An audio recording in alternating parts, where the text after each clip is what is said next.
Good morning students, कैसे हैं आप सभी। मुझे आशा कि आप सभी अच्छे होंगे।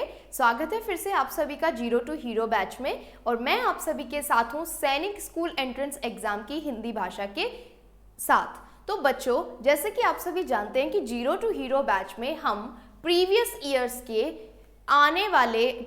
ईयर्स के एंट्रेंस एग्जाम में आने वाले महत्वपूर्ण प्रश्नों के बारे में पढ़ते हैं।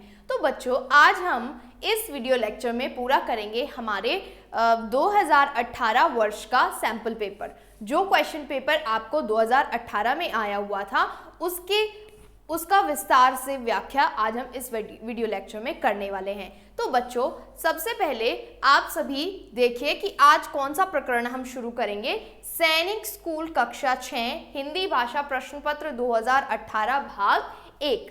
2018 के प्रश्न पत्र का भाग नंबर 1 आज हम शुरू कर रहे हैं। यहाँ पर बहुत सारे प्रश्न आपको दिए गए हैं।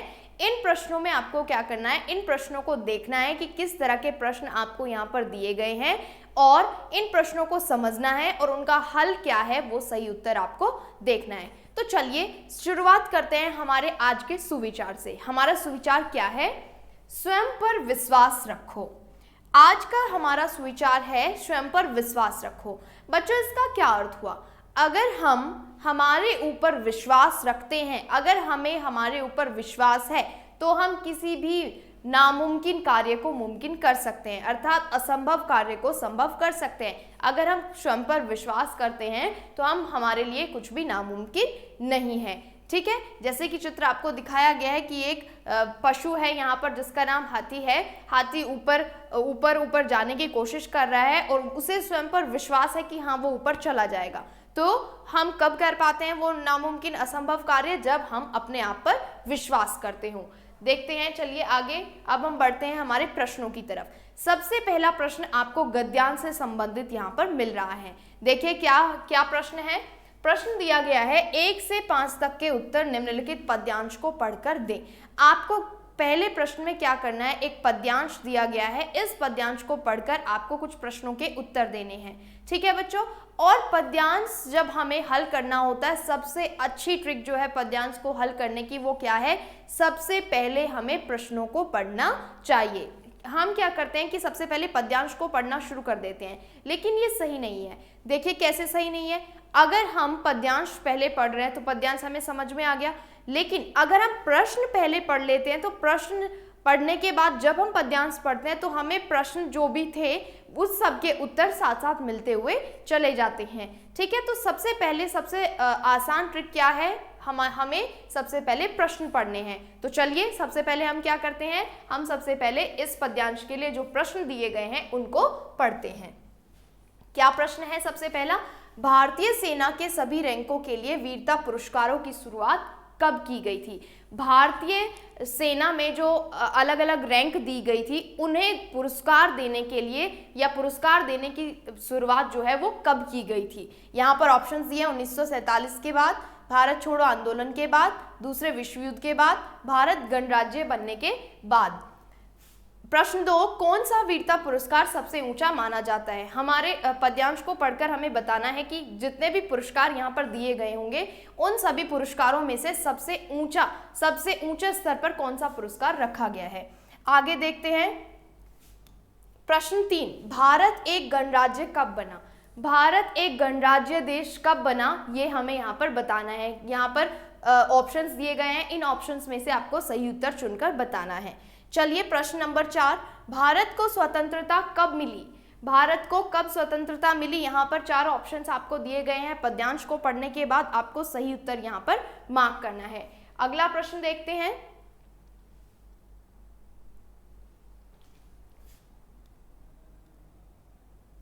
अगला प्रश्न है, परमवीर चक्र कब दिया जाता है?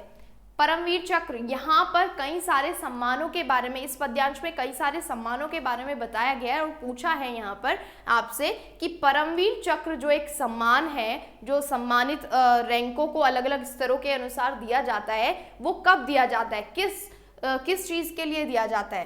प्रश्न 6, अशोक चक्र किस परिस्थिति में दिया जाता है? अशोक चक्र कब दिया जाता है? तो यहाँ पर ये सारी चीजें आपको बतानी है। आगे देखते हैं। यहाँ पर हमारे पद्यांश के प्रश्न खत्म हो जाते हैं। तो अब हम शुरू करेंगे हमारे पद्यांश को पढ़ना। चलिए देखते हैं कि हमारे पद्यांश में क्या दिया गया है। यहाँ पर स्वतंत्रता प्राप्ति के बाद भारतीय सेना के सभी रैंकों के लिए अनेक वीरता पदकों की शुरुआत की गई।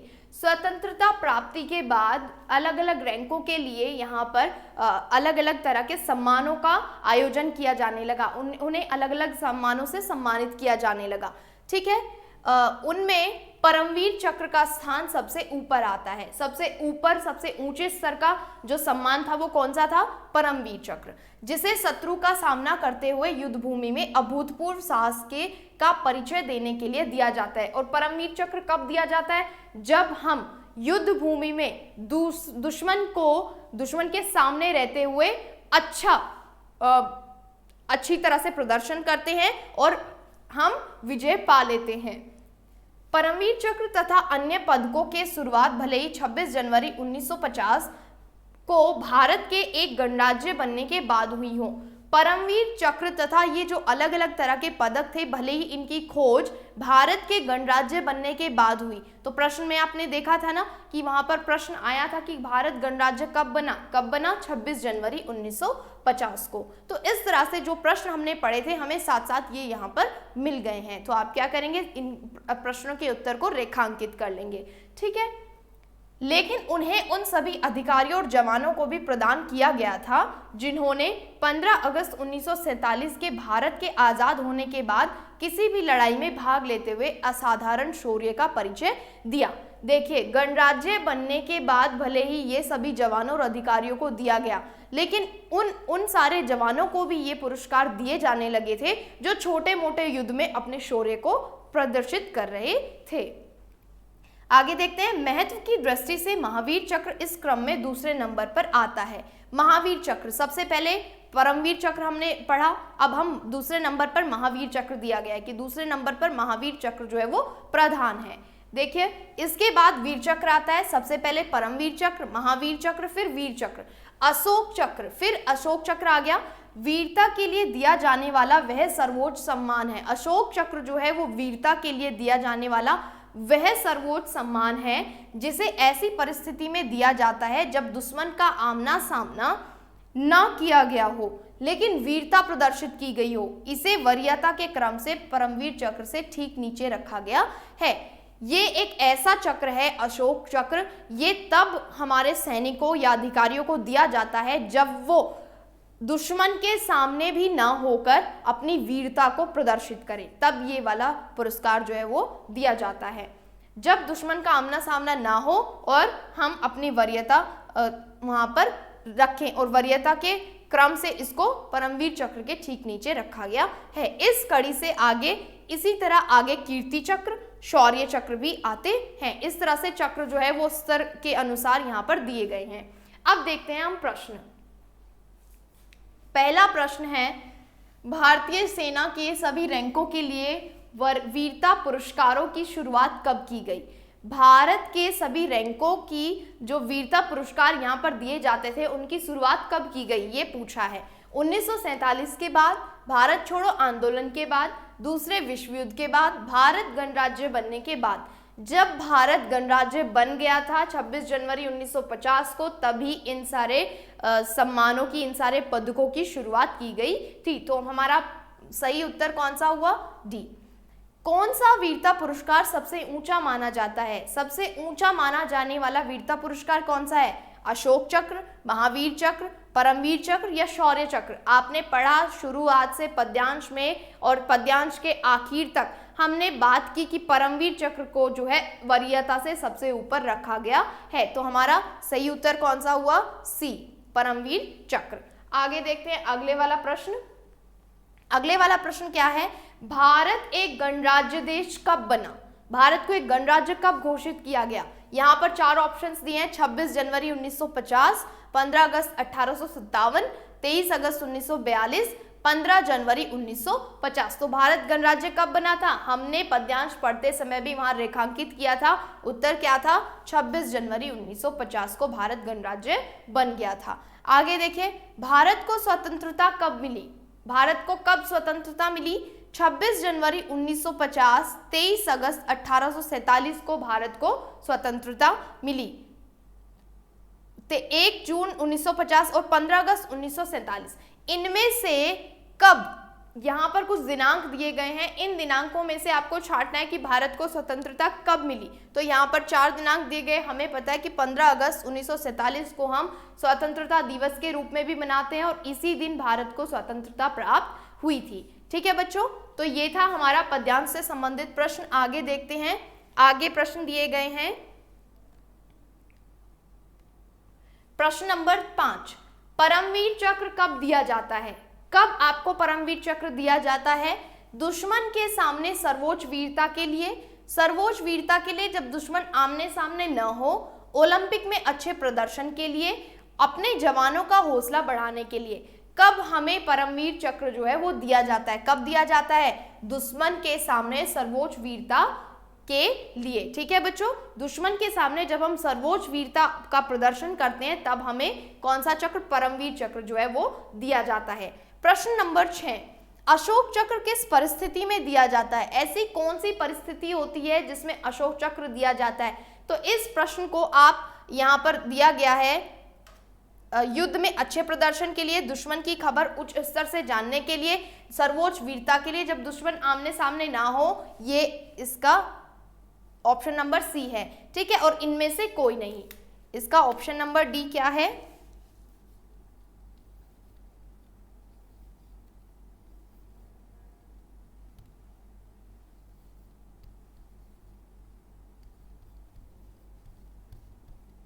इनमें से कोई नहीं। ठीक है, तो ये है ऑप्शन नंबर डी। इसका सही उत्तर आपको बताना है। ठीक है बच्चों, आगे देखते हैं। प्रश्न नंबर 7, प्रत्येक प्रश्न के आगे दिए गए विकल्पों में उचित विकल्प चुनें। यहाँ पर जितने भी विकल्प दिए गए इन प्रश्नों के सामने, उनका सही विकल्प हमें चुनना है। जैसे प्रश्न नंबर 7 क्या है? निम्न में से कौन सा शब्द पृथ्वी शब्द का पर्यायवाची नहीं है? इनमें से पृथ्वी शब्द का पर्यायवाची शब्द जो नहीं है वो हमें बताना है। नंबर 1 भूमि, धरती, ब्रह्मांड और वसुंधरा। इनमें से जो धरती शब्द का पर्यायवाची नहीं है उसके बारे में हमें बताना है। तो बच्चों देखिए, पर्यायवाची शब्द सबसे पहले हमें पता होना चाहिए कि पर्यायवाची शब्द क्या है।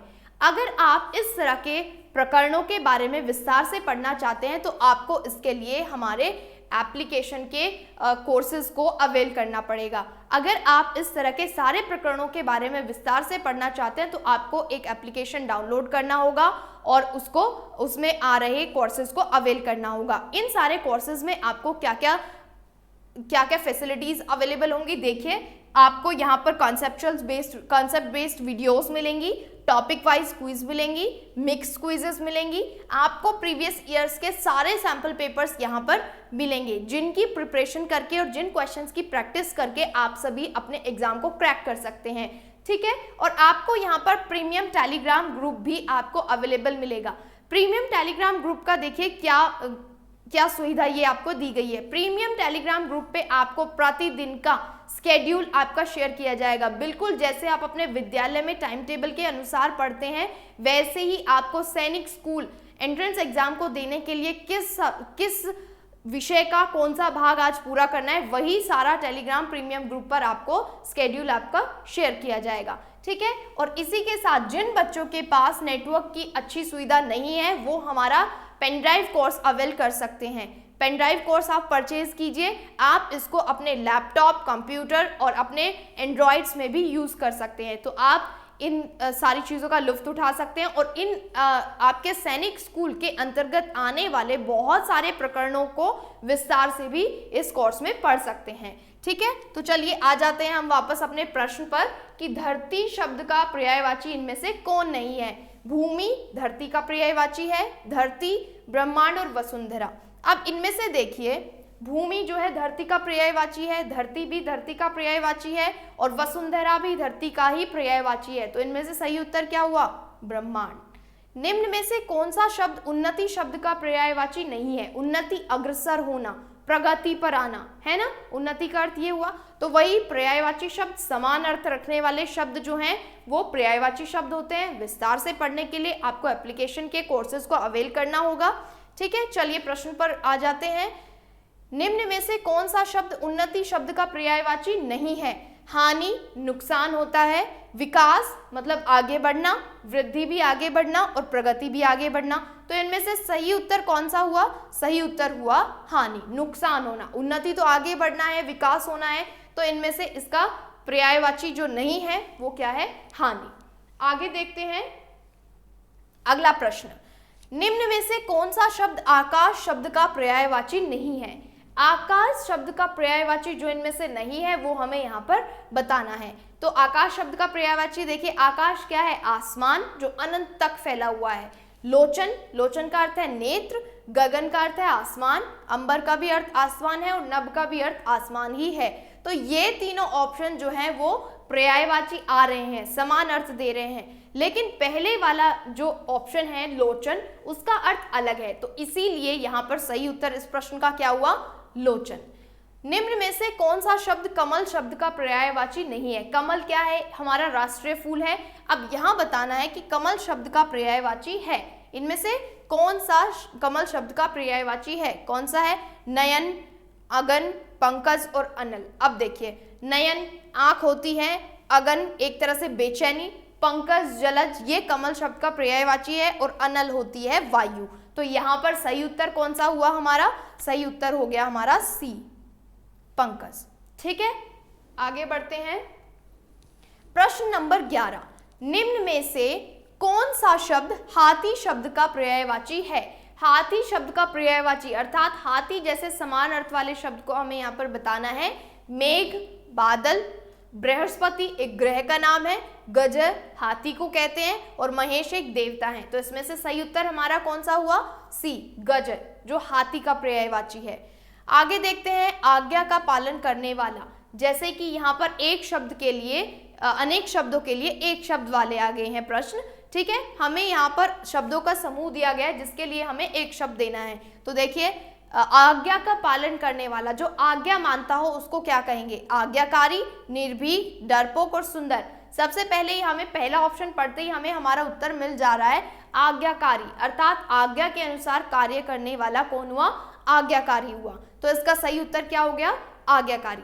बच्चों अब देखिए, इसी तरह से जैसे यहाँ पर तीन प्रकरण हमने देखे कि गद्यांश पद्यांश से संबंधित प्रश्न थे और यहाँ पर पर्यायवाची शब्द थे, अनेक शब्दों के लिए एक शब्द। इन प्रकरणों को विस्तार से पढ़ने के लिए आप सभी को हमारी एप्लीकेशन को अवेल करना होगा। एप्लीकेशन पर अवेलेबल कोर्सेज को आपको परचेज करना होगा, जिससे आप सभी इन प्रकरणों से संबंधित सभी व्याख्यात्मक प्रश्न और इन प्रकरणों को विस्तार से पढ़ सकते हैं और जिससे आप सभी को सैनिक स्कूल एंट्रेंस एग्जाम को क्रैक करने में कोई नहीं रोक सकता है। तो आप सभी चैनल को सब्सक्राइब कीजिए, बेल आइकन को प्रेस कीजिए और वीडियो को लाइक और शेयर कीजिए, ताकि अगर आप शेयर करेंगे तो दूसरे बच्चे भी इससे बेनिफिट ले सकते हैं। वो भी प्रिपरेशन अपनी अगर यहाँ से करेंगे तो उनके भी अच्छे मार्क्स या क्रैक करने के चांसेस बढ़ जाते हैं। ठीक है, आप सभी को अगर अपना कोई फीडबैक या फिर अनादर आपको कुछ बताना हो, अपना फीडबैक देना हो, तो ये हमारे ऑफिशियल नंबर है हमारी वेबसाइट के। ये ऑफिशियल नंबर पर आप अपना कमेंट जो है वो दे सकते हैं या फिर डिस्क्रिप्शन बॉक्स में या कमेंट बॉक्स में आप अपना फीडबैक मेंशन कर सकते हैं। ठीक है, मिलते हैं हमारे नए वीडियो लेक्चर के साथ 2018 भाग 2 के साथ, प्रश्न पत्र के भाग 2 के साथ। Thanks for watching, have a great day.